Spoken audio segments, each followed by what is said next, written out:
Pushpesh sir जी के class में आपका स्वागत है। आज का मौसम सुहाना है, थोड़ा बारिश हो रही है और जो है आज मैं आपके लिए बायोलॉजी का नया चैप्टर जो है विषाणु जनित रोग यानी वायरस रिलेटेड डिजीज के बारे में बताने जा रहा हूँ। विषाणु शब्द की उत्पत्ति लैटिन शब्द वायरस से हुई है, जिसका शाब्दिक अर्थ विष अणु है। यह अकोशिकीय अति सूक्ष्म जीव है जो केवल जीवित कोशिका में ही वंश वृद्धि कर सकते हैं। कहने का मतलब विषाणु जो है यह अकोशिकीय अति सूक्ष्म जीव है जो जीवित कोशिका में वृद्धि कर सकता है। रासायनिक दृष्टि से देखा जाए तो विषाणु जो है प्रोटीन आवरण से घिरे न्यूक्लिक अम्ल के खंड हैं। जीव विज्ञान की वह शाखा जिसके अंतर्गत विषाणुओं का अध्ययन किया जाता है विषाणु विज्ञान कहलाता है। विषाणु जीवित कोशिका से युक्त किसी भी जीव को संक्रमित कर सकते हैं, यानी कि विषाणु किसी भी जीव को जो है संक्रमित कर सकते हैं, जैसे पशु हो, पौधे हो, कवक, जीवाणु, मनुष्य आदि किसी को भी यह संक्रमित कर सकता है। स्वतंत्रता प्राप्ति के बाद से अब तक भारत में 3 रोगों यथा चेचक, गिनी वर्म रोग तथा पोलियो का उन्मूलन हो चुका है। कहने का मतलब चेचक, गिनी वर्म और पोलियो जो है इसका उन्मूलन हो चुका है स्वतंत्रता के बाद, और यह रोग जो है अब जो है नहीं के बराबर होता है। अप्रैल 1977 में भारत को चेचक मुक्त घोषित किया गया था, यानी 1977 में चेचक मुक्त घोषित किया गया था। विश्व स्वास्थ्य संगठन द्वारा फरवरी 2000 में भारत को गिनी वर्म मुक्त देश घोषित किया गया, और जो है गिनी वर्म से मुक्त जो है विश्व स्वास्थ्य संगठन ने 2000 में भारत को मुक्त किया, और जो है 2014 में जो है पोलियो देश मुक्त जो है भारत घोषित किया गया। अब पोलियो बीमारी के बारे में देख लेते हैं। पोलियो एक संक्रामक रोग है जो पोलियो मेलाइटिस विषाणु से होता है। इसमें रोग कारक जीव का संचरण दूषित भोजन या जल द्वारा होता है। इससे प्रभावित होने वाला अंग तंत्रिका तंत्र है। कहने का मतलब पोलियो जो होता है यह दूषित भोजन और जल से होता है, और इससे इफेक्ट जो है नर्वस सिस्टम होता है। पोलियो मेलाटाइटिस या पोलियो विषाणु मस्तिष्क तथा मेरु रज्जु में पहुंचकर तंत्रिका ऊतकों को नष्ट कर देता है। यह जो है मस्तिष्क या बोन मेरो में पहुंचकर जो है तंत्रिका ऊतक को जो है समाप्त करता है। परिणाम स्वरूप मस्तिष्क की पेशियां को कार्य करने का जो निर्देश देता है उसे तंत्रिका उन तक पहुंचाने में सक्षम हो जाता है और पक्षाघात हो जाता है। और जो है इसमें होता क्या है, जो निर्देश तंत्रिका तंत्र को जो है मस्तिष्क पहुंचाने में वो सक्षम हो जाता है, और इससे जो है क्या होता है पैरालिसिस हो जाता है, पक्षाघात। पोलियो के टीके की खोज सर्वप्रथम जो है जोनास साल्क ने किया था, यानी कि पोलियो के टीके का खोज जोनास साल्क ने किया था, जो 1952 में हुआ था। बाद में जो है अल्बर्ट साबिन ने ओरल पोलियो वैक्सीन विकसित किया। अल्बर्ट साबिन द्वारा ओरल पोलियो वैक्सीन विकसित किया गया। यह जो है बच्चों में होने वाला पोलियो एक घातक संक्रामक रोग है जिसमें वे विकलांग हो जाते हैं, और बच्चा जो है जिसमें पोलियो होता है वो विकलांग हो जाता है। भारत सरकार ने हाल में ही ट्राइवैलेंट ओरल पोलियो वैक्सीन के स्थान पर बाइवैलेंट वैक्सीन प्रयोग में लाने का निर्णय किया है। ट्राइवैलेंट वैक्सीन में 3 प्रकार के पोलियो विषाणु से लड़ने की क्षमता होती है। चूँकि वर्ष 1999 के बाद विश्व में कहीं भी टाइप 2 विषाणु नहीं पाया गया है, इसीलिए अब यह वैक्सीन लेना जरूरी नहीं रह गया। आगे देखते हैं।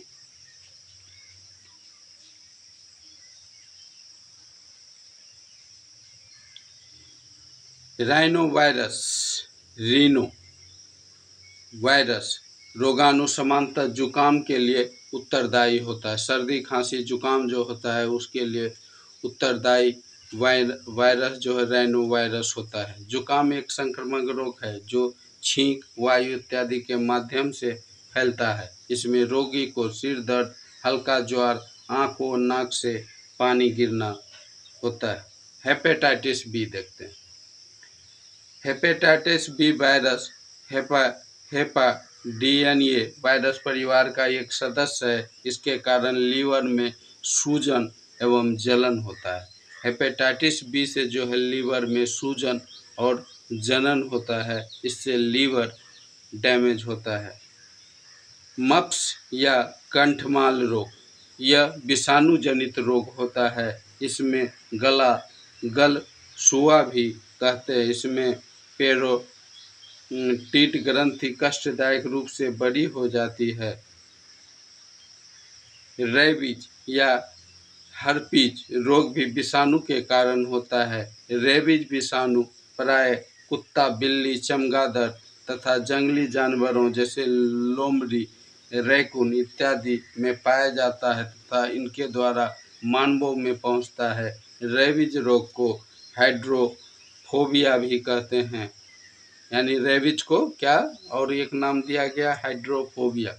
इससे संक्रमित व्यक्ति को जलाशय के पास जाने से डर लगता है। यानी कि इससे संक्रमित व्यक्ति को पानी के स्रोत के पास, तालाब हो, नदी के पास जाने से डर लगता है।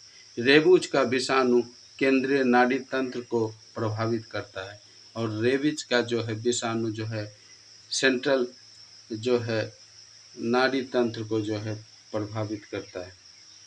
मेनिंजाइटिस वायरस, बैक्टीरिया तथा अन्य सूक्ष्मजीवों के संक्रमण से मस्तिष्क तथा मेरु रज्जु पर चढ़ी झिल्ली में सूजन आ जाने के बाद होता है मेनिंजाइटिस।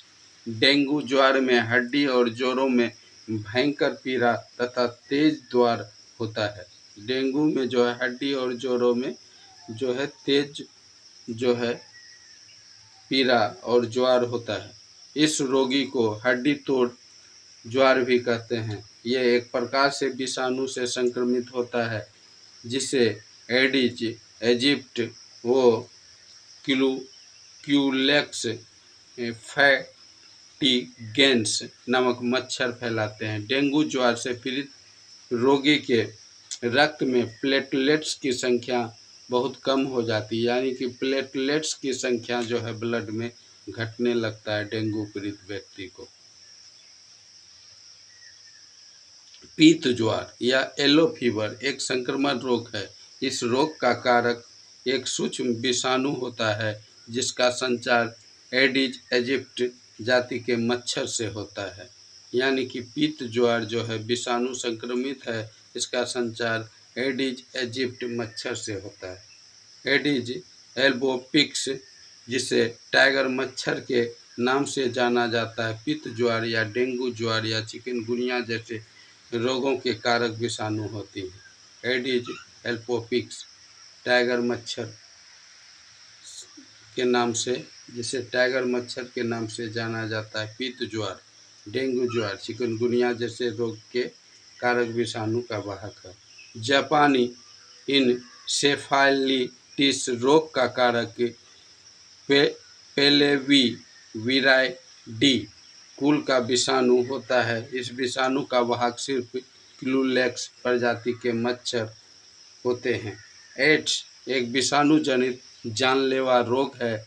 इसके लिए उत्तरदायी विषाणु रेट्रोवायरस समूह का होता है। यानी कि रेट्रोवायरस समूह का विषाणु जो है एड्स के लिए उत्तरदायी होता है।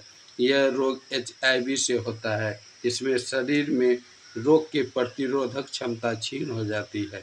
यानी कि यह रेट्रोवायरस समूह का है और जो है यह जो HIV वायरस से होता है, इसमें जो है रोग से लड़ने की क्षमता शरीर का समाप्त हो जाता है। एक साधारण बीमारी भी आदमी का जो है जान ले सकता है। एक सर्दी खांसी जैसा साधारण बीमारी भी एड्स पीड़ित को यदि हो जाए तो वह भी उसका जान ले सकता है। HIV संक्रमण से शरीर की प्रतिरोधक प्रणाली से संबंधित टी लिम्फोसाइट्स नामक श्वेत रक्त कोशिका नष्ट हो जाती है और जो है इसमें जो है प्रतिरक्षा प्रणाली का टी लिम्फोसाइट जो है श्वेत रक्त कोशिका है वह नष्ट हो जाता है और जो है रोगी को कई तरह के संक्रमण रोगों से मृत्यु हो जाती है। एड्स रोग असुरक्षित लैंगिक संभोग, दूषित रक्तदान तथा संक्रमित माता के अपरा के संपर्क द्वारा संचारित होता है। यह एड्स रोग जो है असुरक्षित लैंगिक संभोग यानी कि बिना कंडोम का लैंगिक संभोग, अनजान व्यक्ति से लैंगिक संभोग और जो है एड्स पीड़ित व्यक्ति से लैंगिक संभोग के कारण होता है और दूषित यानी एड्स पीड़ित व्यक्ति का यदि रक्त किसी और दूसरे व्यक्ति को दिया जाता है तो उससे भी जो है यह बीमारी फैलता है। तीसरा, यदि संक्रमित माता हो एड्स से, उसके बच्चे में जो है उसके प्लेसेंटा के द्वारा ये रोग का संचार हो जाता है।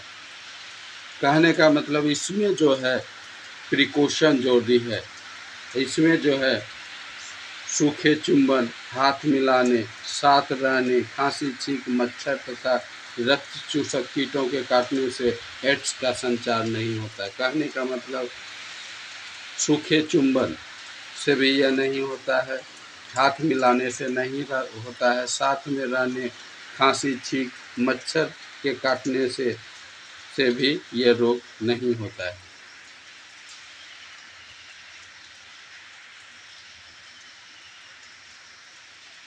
विश्व में HIV की लगभग 9 उप प्रकार प्रसारित है। भारत में HIV-C उप प्रकार प्रभावित है। चार्ल्स गेलो ने HTLV जो है नामक एड्स रोग की खोज की। एड्स रोग की पहचान के लिए वेस्टर्न ब्लॉट एवं एलिसा परीक्षण किया जाता है। इसका परीक्षण कौन है? वेस्टर्न ब्लॉट और एलिसा परीक्षण। प्रतिवर्ष 20 एड्स दिवस 1 दिसंबर को मनाया जाता है। जब कोई रोग किसी विशेष क्षेत्र या जनसंख्या में अस्थायी रूप से विद्यमान रहता है तो ऐसी स्थिति एंडेमिक कहलाती है। जब कोई संक्रामक रोग किसी निश्चित जनसंख्या में बड़ी संख्या में लोगों में कम समान से तेजी से फैलता है, ऐसी स्थिति एपिडेमिक कहलाती है। एपिडेमिक स्थिति का ही संपूर्ण विश्व में विस्तार एपिडेमिक कहलाता है। ओके गाइज, इससे संबंधित जो है ऑब्जेक्टिव नेक्स्ट वीडियो में अपलोड करूँगा। यह जो है मैं बता रहा था विषाणु जनित रोग, उसके बारे में जो है अब जो है यह वीडियो आपको कैसा लगा उसके बारे में बताइए और जो है उसको वीडियो को लाइक कीजिए, चैनल को सब्सक्राइब कीजिए और जो है कमेंट कीजिए। आपके लिए मोर से वीडियो अपलोड मैं करता रहूं। Okay guys, okay bye.